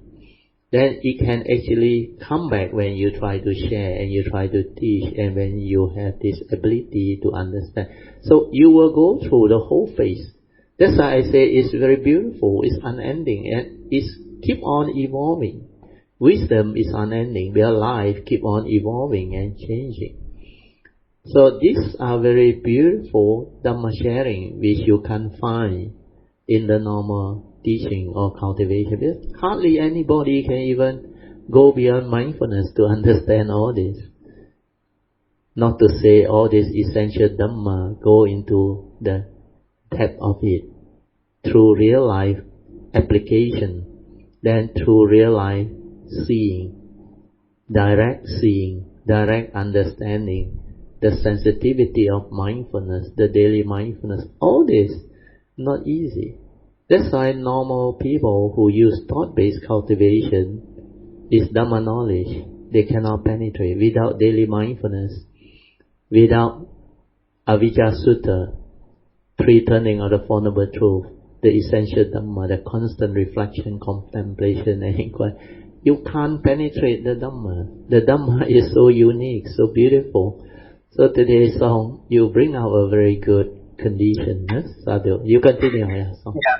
Brother, 这个 cultivation 它 involve 的第一个就是你一定要 understand 对，你一定要 understand 这个 Dharma 对，所以要慢慢的一直去读，一直去了解，去 contemplate， 然后才要很有 patience 的去 cultivate， 去 cultivate， 那一次又一次一次又一次的这样子的再去 cultivate， 去 stabilize 它，去 stabilize 它，对，那两边就是你要去 cultivate 要 silent mind， 但是 silent mind 你要了解什么是 silent， 怎样做，怎样去 cultivate 那个 silent， then the other way 我们又要去做 pariyati pati 去 stabilize 那个 understanding 变成 yoniso manasika， 对 after that 这两个加起来我们才能够才开始的去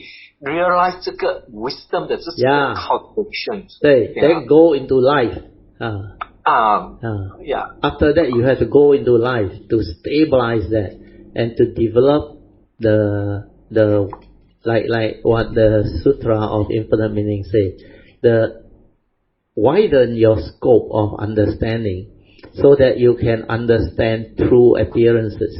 You have to go into life, involve yourself in all aspects of life. Every aspect of life is Dhamma. It is regarding life itself, existence. So the conditioned Dhamma, which is life itself, is your greatest teacher. And you learn a lot. That's why the four types of clear comprehension, the daily mindfulness, that is where the real cultivation is. To make you sensitive, to make you mindful, ever mindful, heedful. And with the Yoniso Manasikara, you develop wisdom, mindfulness and sensitivity. You transform. You keep on evolving. Then your stability or understanding keep on surfacing. Then your insight, everything keep on surfacing. This is what the whole cultivation process is. And it's so beautiful. That's why now you start to see the full picture falling into place. Sadhu to you, 很好。我也是要谢谢你这样多年来的一直 guide 我，也是来在调整我。对，尤其那个调整很重要。That's why 真的不容易 break through 那个 mandate mind。那个 analysis and reasoning， 对，那个 analysis mind 真的是弄了我很久啊。因为我们习惯了 that is your habitual because everything also you go and think, believing that by thinking you can solve your problem. You cannot, because the mundane mind is limited, egoic, thought-based. If you use that as an instrument to try to understand, you can never understand. What is needed is wisdom, awakening, direct seeing, sensitivity, silent mind to observe. The observation that leads to the understanding is not from the thought. You realize or not, Song? That's why you don't go and use knowledge to reason, to analyze, to try to know. Then the wrong thought will arise. It will condition you to arise that type of thought, which is egoic. Then you can see the ego, the selfishness, the mark. Then everything starts to surface, the reasoning. Then how we will analyze. When you analyze means what? Right and wrong. Duality. That's how living beings get caught, entangled. And the mundane mind become more and more powerful.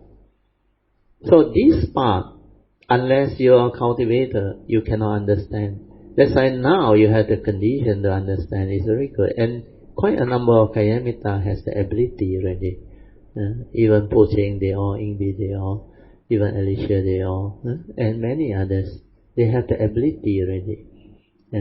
So this is something very beautiful. That's why if we can have the condition for the retreat to be on again, I can guarantee you this round there is going to be a lot of Kayamita transforming, awakening, and a lot of things will happen. Because the consciousness has evolved and become so different now. It has moved. The Kayamita force has become so different. Sadhu, do you so? Yeah, very good. Good evening, Brother Teo. Yeah, good evening, Joyce Sadhu. So thank you for helping us to make the offering to the education fund Anandagiri. Sadhu, the photo very beautiful. Yeah, Sadhu. Welcome. Yeah. How's everybody? Everyone no video, Oh, they shy to on their video. I thought I'd come in to say hello. Yeah. Very nice of you. Nice to hear from Song. Yeah, the sharing very good today. Very beautiful. Sadhu. No, I just came across a very interesting analogy of the pure mind or the silent mind. Oh, Sadhu. They use water, pure clear water, as an analogy for a pure mind. And it is a matter of what color. If you start putting color into it, then it get muddled. It become more. It become unclear. And when you put different colors in, it becomes even more unclear and becomes you can't even see the original color. Yeah. I thought that was very beautiful in a way, and that's kind of described the teaching of the Buddha. Generally, when Brother Teo always talk about silent mind and pure mind, what you put in is what you get. That one is the mundane mind. The mundane mind put in the content of consciousness. So when the content of consciousness go in, the pure awareness trigger off become a thought, the five aggregate of form and mind. And that is the one that is deceiving everybody, the phenomenal world of consciousness. That is the one that clouds you. That is the one that creates duality, reasoning, analysis, knowledge. Whereas the pure mind, the true mind, has none of all this. There is no word, no content, nothing. Just that pure nature. And that one is not a being. It cannot come out and live life. You cannot say, this is me, this is I am that pure nature. No. The understanding of the five aggregate of form and mind and that true nature is very important, and they are completely different. That's why a lot of Dhamma books share what you heard. You find that it's like very good analogy and all things. It has its purpose, but very limited, because it cannot explain to you what is that true mind, that silent mind. That one they are talking about one is whatever you put in, that is what you are, is the mundane mind. That is the mundane mind. That is the content of consciousness, your views, your opinion, your conditioning. But when you have the Dhamma, the understanding come from the direct seeing, the pure insight, that trigger of the understanding of the universal characteristics of impermanence, suffering state and non-self, anicca, dukkha and anatta. And it see things as they are without the interference of your views, opinion and mental conditioning, your memory. So all this is not shared, not taught. They only talk about the inclination of the mind. Whatever your mental intention is, or whatever line of thinking you go into, that is the inclination that you develop and you become like that. That's why you think the wrong thought. You will be deceived and deluded, and you will stir, you will react, and you will get into trouble. But they don't know that there is another nature that is beyond all this. That's why you must have wisdom to use thought. The user of thought is very important. And to have that wisdom, that user must meditate with a silent mind to insight into phenomena, to awaken, to develop the understanding of the Buddha Dhamma, which is the essential Dhamma, so that there is wisdom leading to understanding and liberation. Then that wisdom will liberate your mind and prevent you from being caught by the phenomenal world of consciousness. And all the wrong view, the ignorance, the delusion, all will become clear.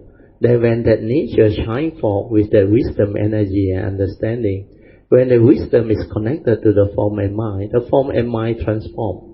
Then that form and mind you can say is enlightened, but it's also not you, because that one is karmically conditioned, dependent originating, vehicle and tool.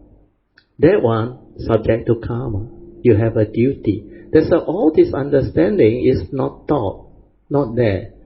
And people look at Dhamma words, listen to the Dhamma like it's very real, like very beautiful, where you can relate on to. But when you have the full understanding, you understand it differently. Because that one doesn't describe anything about the silent mind and the true mind.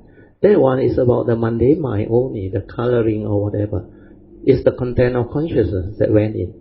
Because that true mind is just pure nature, pure awareness. And that nature is already there all the time. Because that is the first to come out from the oneness nature, the pure awareness. So that nature is to be realized. That is your silent mind, your true mind, your meditative. So this understanding need to be penetrated. Joyce, I hope you can follow this, because it will help you a lot. Generally, I was just running through, and this kind of like it's kind of just. It was an extract from I know. It's from somewhere. To you, I can't even remember where. Yeah, to you, it's beautiful Dhamma, but those are words. If you really have the understanding of what that silent mind is, the pure mind is, the true mind is, it's different. It's completely different. So all this is to prevent people from becoming gullible, like easily accept. Because you saw the words, believe that it's meaningful, beautiful, because you can relate it through the thought process. But the real awakening and understanding, when you realize, is completely different. Then you can see that is still mundane mind. There is no clear explanation of what that silent mind is, the true mind is. Maybe the nearest they can go to is without thought. that is your silent mind. That is the true mind. Like 博言长老都 mislead they all. 无念就是真心 that one is already very good, very close. But people cannot even understand that. That's why they use Dhamma words to camouflage things so that they don't have to explain. Because they I think this one is a bit is obviously not from a Dharma teacher. It was something that, if I remember quite well, it was quite some time back. It was from a psychologist. Oh no wonder. From a psychologist. Somebody just sent it to me, and I said, this one is well, very clever, quite clever, quite clever in a way. Yeah, that one is describing the mundane mind. Describing the mundane mind, yes. It's just like last time, the analogy of the cow. You put the tinted glass on the cow. The cow will see green everywhere. That tinted glass is green. So everything, dry grass also become green grass. Yeah. So a lot of psychologists, they use this analogy too. It's the way you perceive it. You see through that lens, which is full of demographic discrimination, then you will end up the same way. Because you are seeing through various type of lenses. So all this lens has its own character, has its own views, opinion, and conditioning. The way you perceive things is based on your memory, your views, your opinion, your conditioning. Okay. It's very strange because now, because now is the pandemic and everyone is going to Zoom. So you have 101 such writings that comes to you. Sometimes when you out of curiosity, you just read them. Which is very common. Just reading and having a more happy mindset. So when you read it, it's kind of like, that's pretty well done, pretty well written, Yes. So I guess it just stops there because I think this guy was a psychologist. Oh, no wonder. Psychology deal with the thought process. No wonder. That's right. So but he cannot understand. So many. He cannot understand pure mind and silent mind. It's very quite different. So but I guess for people who are into very beginning stage, that would be very interesting. Of course, it's meaningful. Nice to see everybody, and even though I can't see their face. No problem. Thank you very much to all the Kalamitas. Let us rejoice one more time. Thank you for your sharing. Sadhu, sadhu, sadhu.